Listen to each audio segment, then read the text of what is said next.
Estou em uma resistência de 51 dias com o FBI. O ramo dos Davidianos é uma pequena seita cristã que acredita nas profecias do final dos tempos escritas no Apocalipse.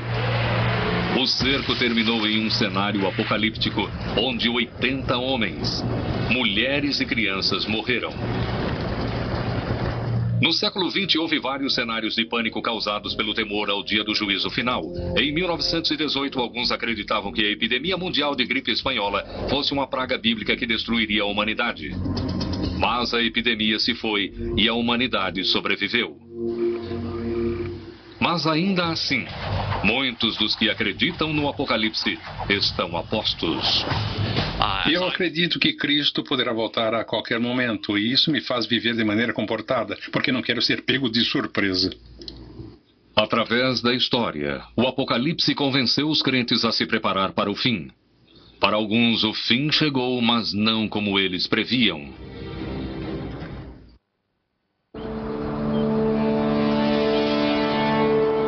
O fim está próximo.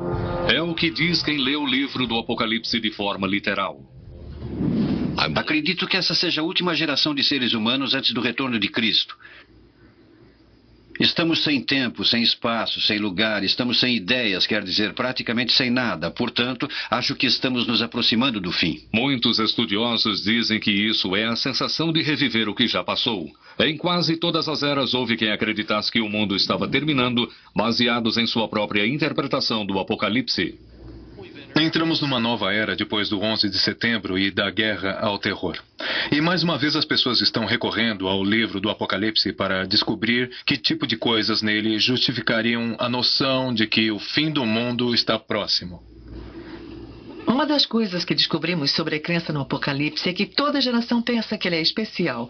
Toda geração acha que verá o fim do mundo porque o seu é o período mais corrupto. Se olharmos para isso historicamente, veremos isso se repetindo.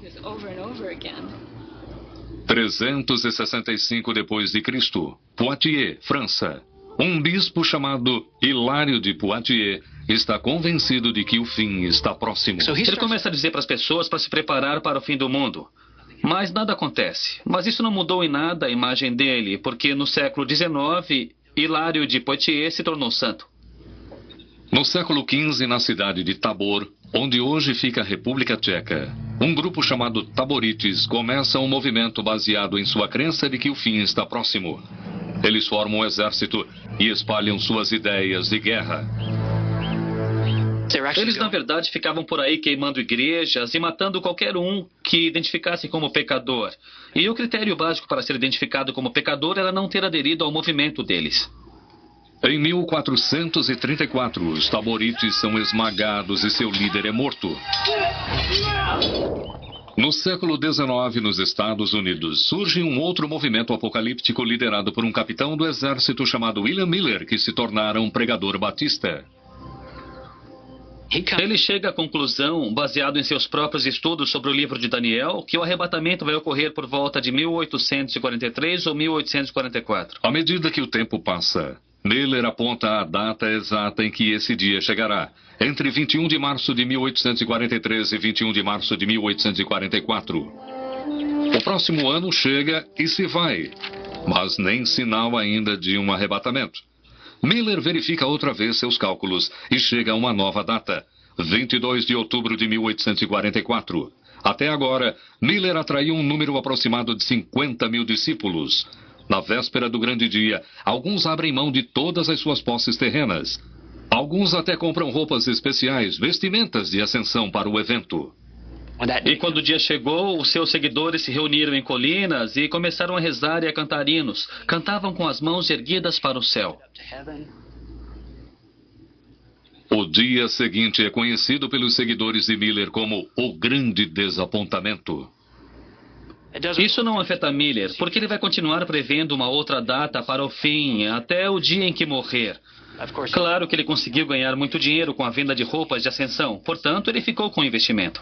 O problema em prever o final dos tempos é que até agora todos os que fizeram isso, desde João de Pátmos até os profetas de hoje, estavam errados. Para os estudiosos, o Apocalipse está tão aberto a interpretações que pode significar qualquer coisa.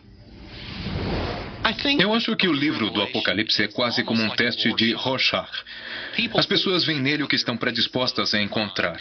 Se estão procurando sinais para o fim dos tempos, elas encontrarão correlações entre as imagens do livro do Apocalipse e a própria época e lugar. Os estudiosos acreditam que os que interpretam o Apocalipse literalmente não percebem o sentido completo. Eu diria que não é uma mensagem de terror como a maioria das pessoas pensa. Não é uma mensagem anunciando o fim do mundo. É uma mensagem de esperança e confiança renovada. É uma mensagem que comunica que Deus acabará tendo a última palavra. Essa mensagem quase não fez parte da Bíblia. No século IV d.C., muitos bispos discutiram se o livro do Apocalipse deveria constar na Bíblia. Muitas pessoas fizeram objeções ao tipo de violência que elas encontravam no livro do Apocalipse. É também, de alguma forma, uma atitude socialmente radical e muito crítica do Império Romano. Mas a maior parte dos padres concordou que o livro fazia parte da palavra de Deus e o livro do Apocalipse tornou-se o último livro da Bíblia. Talvez os primeiros escritores cristãos tenham visto o que os clérigos não viram. Todo grande livro necessita de um grande final. O debate sobre o Apocalipse continua. Para alguns, o livro é uma premonição do final dos tempos. Para outros, um sinal de esperança. Tudo depende se for lido palavra por palavra ou nas entrelinhas. Mas em uma coisa ambos os lados concordam. O debate provavelmente durará até o fim do mundo.